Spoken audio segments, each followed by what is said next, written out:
Halo pemirsa, kembali lagi bersama saya Katarina Amelia di Wahyu Sore. Presiden Amerika Serikat Donald Trump mengumumkan bahwa Israel telah menyetujui syarat-syarat gencatan senjata selama 60 hari di jalur Gaza.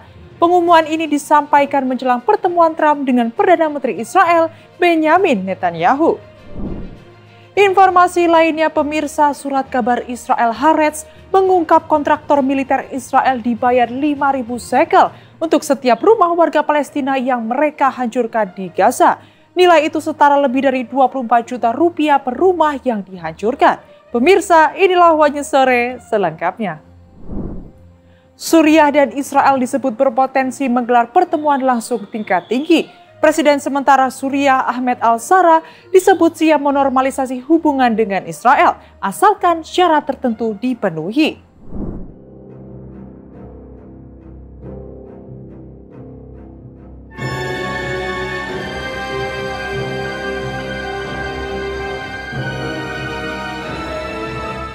Sebuah kabar mengejutkan datang dari Timur Tengah, di mana Suriah dan Israel disebut berpotensi menggelar pertemuan langsung tingkat tinggi. Presiden sementara Suriah Ahmed al-Shara disebut siap menormalisasi hubungan dengan Israel asalkan syarat tertentu dipenuhi. Ini menjadi langkah besar mengingat kedua negara telah berstatus perang sejak 1948.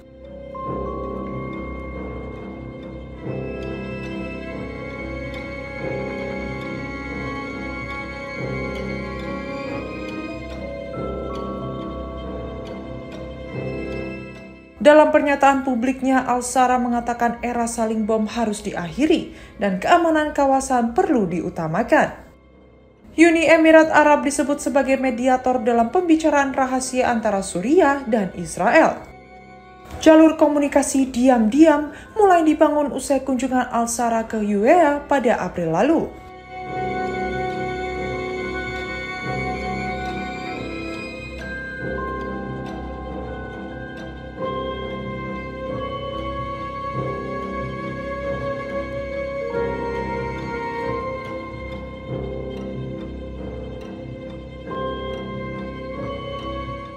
Dari pihak Israel, Menlu Gideon Sa'ar mengatakan ketertarikan untuk membuka babak baru dengan Suriah dan Lebanon.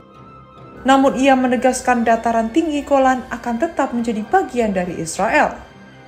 Isu Golan inilah yang menjadi batu sandungan utama dalam setiap proses perdamaian Suriah-Israel.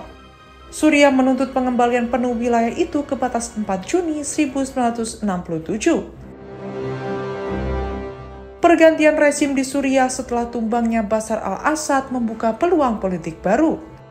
Meski begitu, para analis menilai proses normalisasi ini masih panjang dan bergantung pada kompromi kedua belah pihak.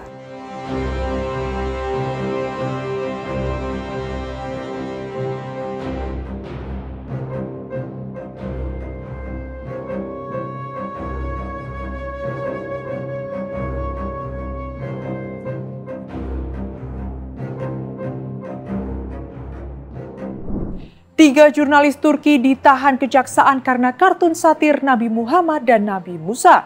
Kartun itu dimuat dalam majalah mingguan Leman edisi 26 Juni 2025 yang menampilkan kedua nabi berjabat tangan dengan latar perang.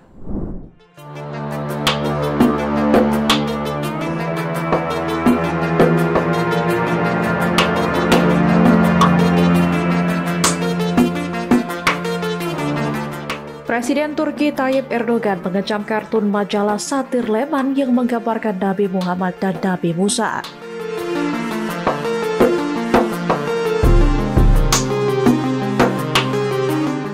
Erdogan menyebut gambar itu sebagai provokasi keji yang menyulut kemarahan publik, khususnya kelompok religius konservatif.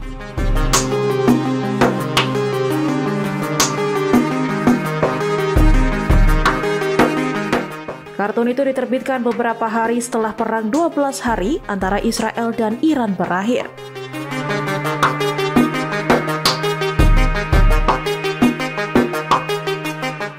Dalam gambar tersebut, Nabi Muhammad dan Nabi Musa tampak berjabat tangan di langit dengan latar rudal berterbangan di bawahnya.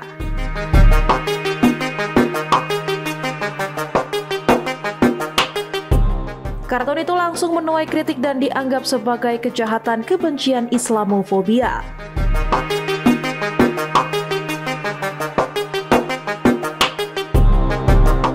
Majalah Leman kemudian meminta maaf kepada pembaca yang merasa tersinggung.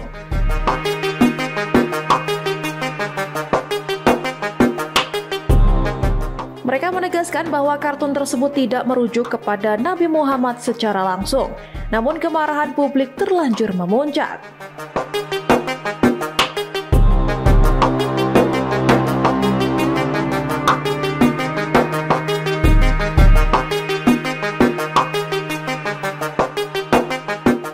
Pada Senin malam, para pengunjuk rasa menerobos kantor Leman dan bentrok dengan polisi.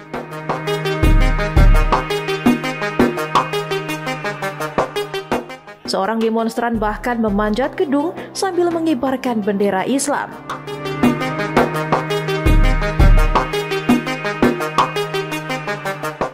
Polisi berjaga ketat setelah insiden yang memicu ketegangan luas di Istanbul itu.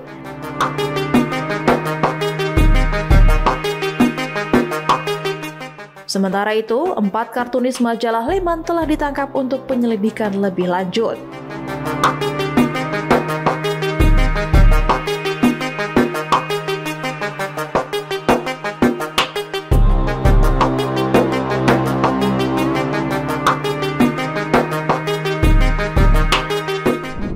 Kontroversi yang melibatkan Presiden ke-7 Republik Indonesia Joko Widodo terus muncul satu persatu usai tak lagi menjabat sebagai kepala negara.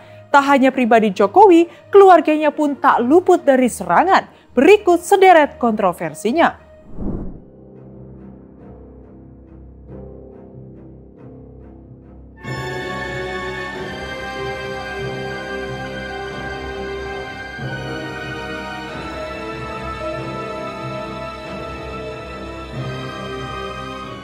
Kontroversi yang melibatkan Presiden ke-7 RI Joko Widodo atau Jokowi terus muncul satu persatu usai tak lagi menjabat sebagai kepala negara.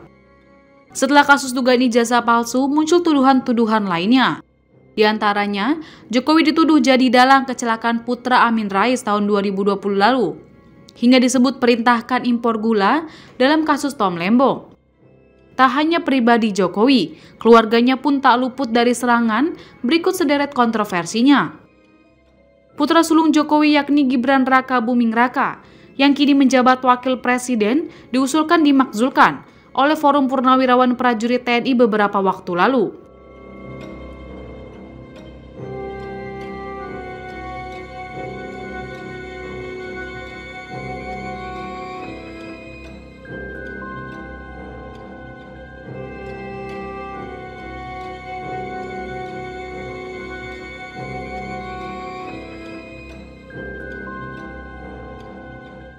Surat usulan pemakzulan itu telah dikirim ke DPR dan MPR RI. Dalam suratnya, mereka menyebut Gibran maju melalui putusan Mahkamah Konstitusi atau MK yang dinilai cacat hukum. Forum itu juga mengkritisi rekam jejak Gibran yang dianggap minim pengalaman, serta meragukan dari segi kepatutan etika dan moral.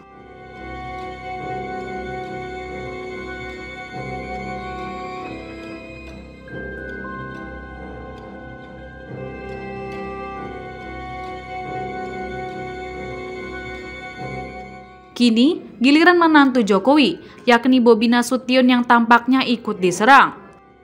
Bobi adalah suami dari Kahiyang Ayu, putri sulung Jokowi. Saat ini Bobi menjabat Gubernur Sumatera Utara, akan diperiksa KPK dalam kasus dugaan korupsi proyek jalan di Sumatera Utara.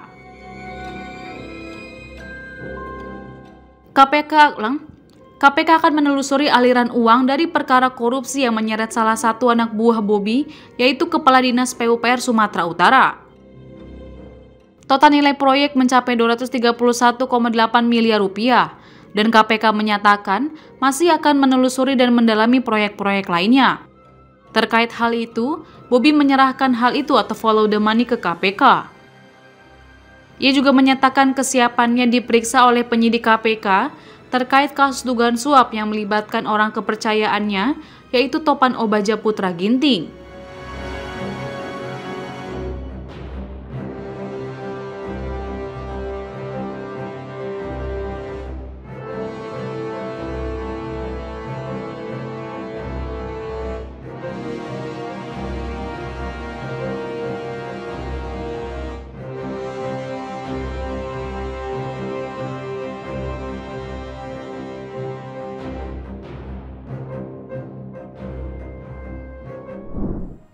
Mahkamah Konstitusi Thailand menskors Perdana Menteri Paetongtarn Shinawatra dari jabatannya atas dugaan pelanggaran etika terkait bocornya percakapan dengan Hun Sen.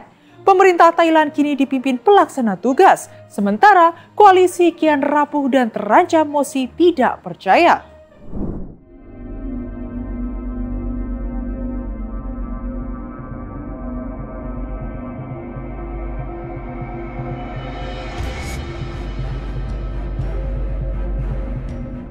Panggung politik Thailand kembali bergejolak, di mana sorotan tajam tertuju pada Perdana Menteri Paetongtarn Shinawatra pada Selasa 1 Juli 2025. Secara mengejutkan, ia diskors sementara dari jabatannya oleh Mahkamah Konstitusi atau MK.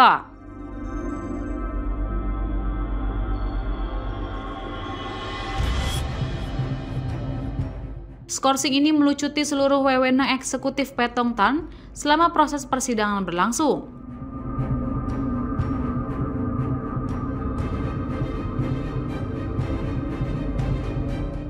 Meski demikian, Paetongtarn memilih untuk menerima putusan ini dengan lapang dada.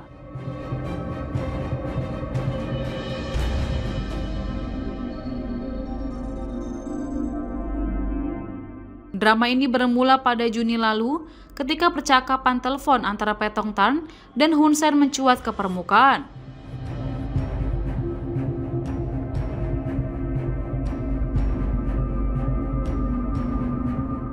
Dalam pembicaraan itu membahas isu perbatasan Thailand-Kamboja. Paetongtarn terekam memanggil Hun Sen dengan sebutan paman.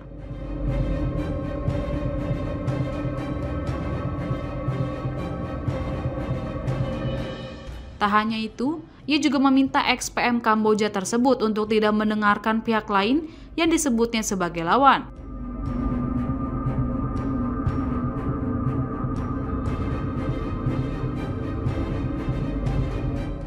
Sebuah pernyataan yang kemudian diidentifikasi merujuk pada angkatan bersenjata Thailand di wilayah timur laut.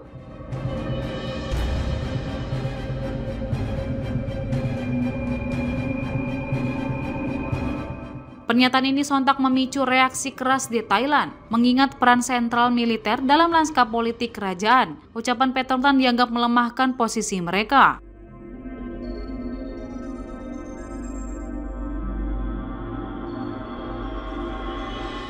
Para legislator konservatif tak buang waktu, menuding Paetongtarn telah tunduk pada Kamboja dan melanggar ketentuan konstitusional tentang integritas yang jelas serta standar etika.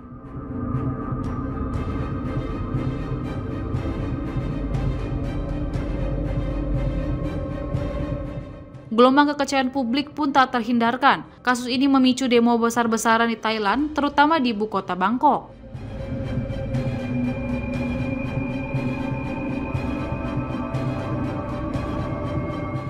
Sekitar 10.000 warga turun ke jalan menyuarakan protes terhadap pemerintahan Putri Thaksin Shinawatra ini.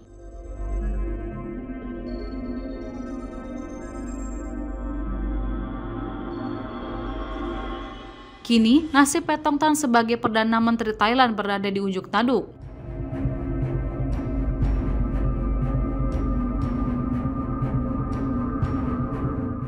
Akankah ia mampu melewati badai ini dan kembali menduduki kursi kekuasaan? Ataukah skandal telepon paman ini akan menjadi akhir dari karir politiknya?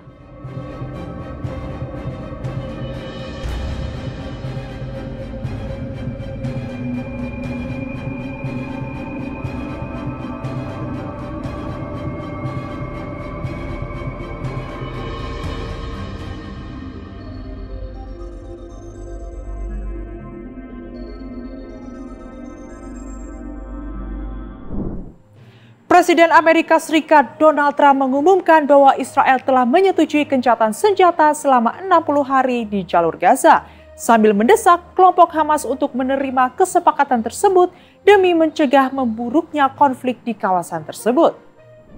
What does confident mean when you have one vote and you have 100 people going to vote? I think so. I think it's going to be the greatest bill ever passed. Even for you, as an example, tremendous amount of homeland security.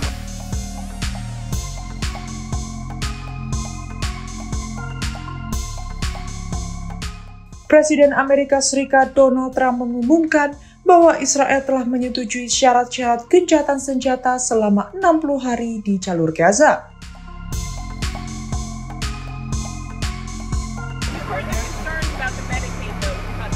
No, we're not going to be playing with Medicaid. Only waste, fraud, and abuse. Yeah, the Democrats have it wrong.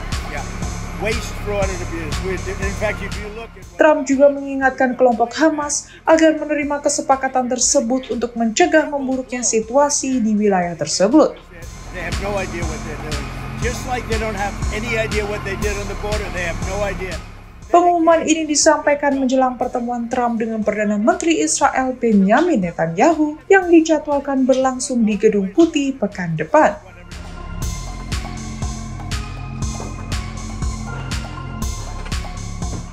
Trump menegaskan bahwa perwakilannya telah melakukan pertemuan produktif dengan Israel dan menyatakan bahwa Qatar serta Mesir akan menjadi mediator untuk menyampaikan usulan akhir kepada Hamas.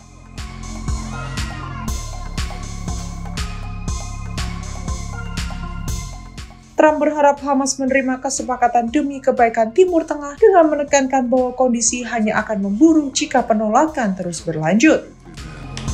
נשיא ארצות הברית דונלד טראמפ עם סגן הנשיא ואנס, עם מזכיר המדינה והיועץ לביטחון לאומי מרקו רוביו.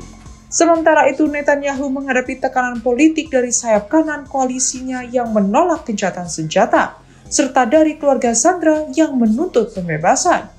יש לנו כמה דברים, יש לנו כמה דברים לסגור כדי להגיע להסכם מסחר בנוסף לדברים אחרים, פגישות עם ראשי הקונגרס והסנאט ופגישות ביטחוניות שאני לא אפרט כאן.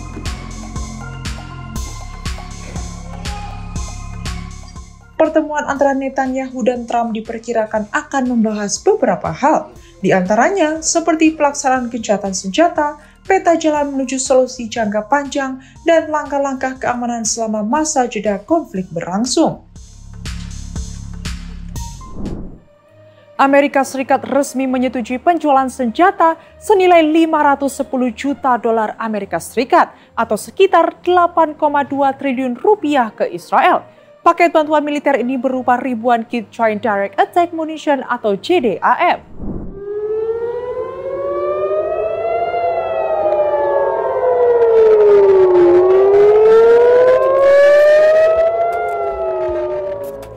Amerika Serikat resmi menyetujui penjualan senjata senilai 510 juta dolar Amerika Serikat atau sekitar 8,2 triliun rupiah ke Israel. Paket bantuan militer ini berupa ribuan kit Joint Direct Attack Munition atau JDAM. JDAM adalah sistem panduan canggih berbasis GPS yang mengubah bom konvensional menjadi senjata presisi tinggi. Menurut Pentagon, langkah ini diambil untuk memperkuat pertahanan Israel menghadapi ancaman masa kini dan mendatang. Total, ada lebih dari 7.000 kit panduan untuk bom MK82 dan BLU-109 yang akan dikirim. Penjualan ini juga mencakup layanan logistik, teknis, dan dukungan dari kontraktor militer Amerika.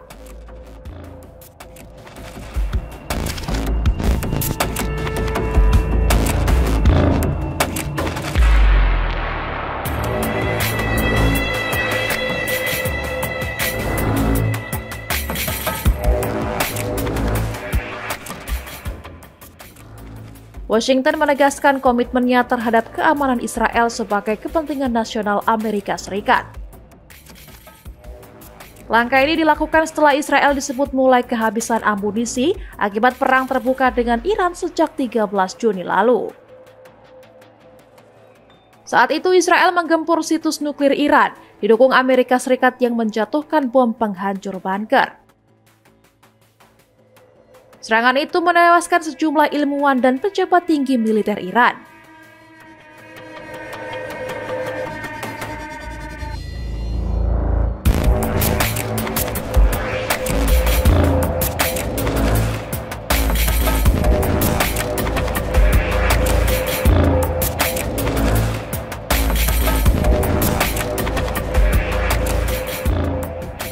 Kini, meski gencatan senjata telah tercapai, Israel bersumpah akan menggagalkan upaya Iran membangun kembali fasilitas nuklirnya.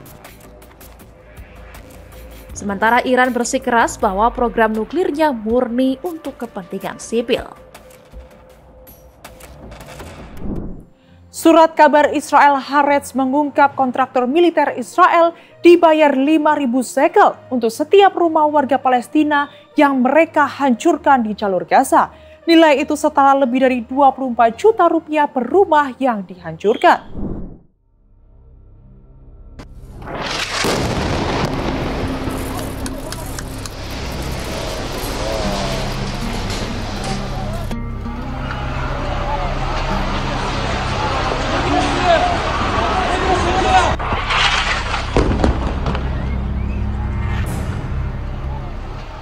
Surat kabar Israel Haaretz mengungkap kontraktor militer Israel dibayar 5.000 shekel untuk setiap rumah warga Palestina yang mereka hancurkan di jalur Gaza.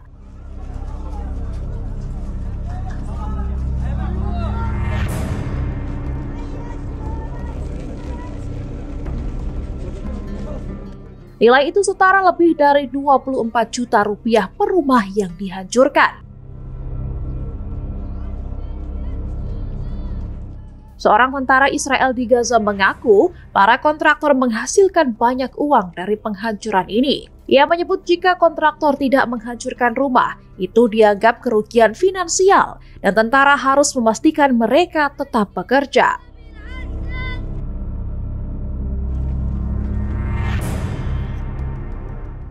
Laporan menyebut kampanye ini membawa kontraktor dekat ke zona distribusi bantuan yang didirikan Amerika Serikat dan Gaza Humanitarian Foundation.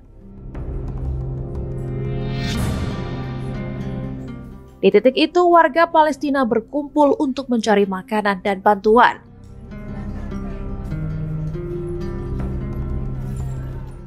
Demi perlindungan militer tambahan, kontraktor diduga memprovokasi insiden keamanan.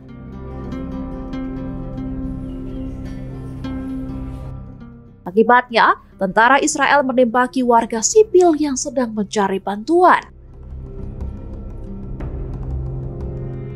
Serangan ini telah menyebabkan kematian warga Palestina yang kelaparan. Haaretz menyimpulkan demi uang, keputusan membunuh warga sipil yang mencari makanan dianggap dapat diterima. Sebelumnya, tentara Israel juga mengaku diperintahkan menembak warga tak bersenjata di zona bantuan meski mereka tak menimbulkan ancaman.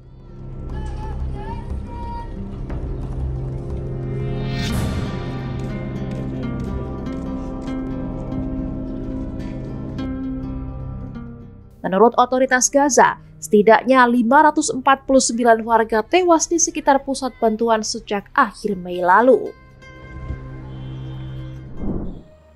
Demikian informasi yang dapat kami sampaikan pemirsa. Terima kasih telah bergabung bersama kami. Saya Katarina Amelia dan seluruh tim yang bertugas mengucapkan sampai jumpa di Wanyu Sore berikutnya. Setiap hari pukul 7 malam hanya di kanal YouTube TV Wanyu Scout.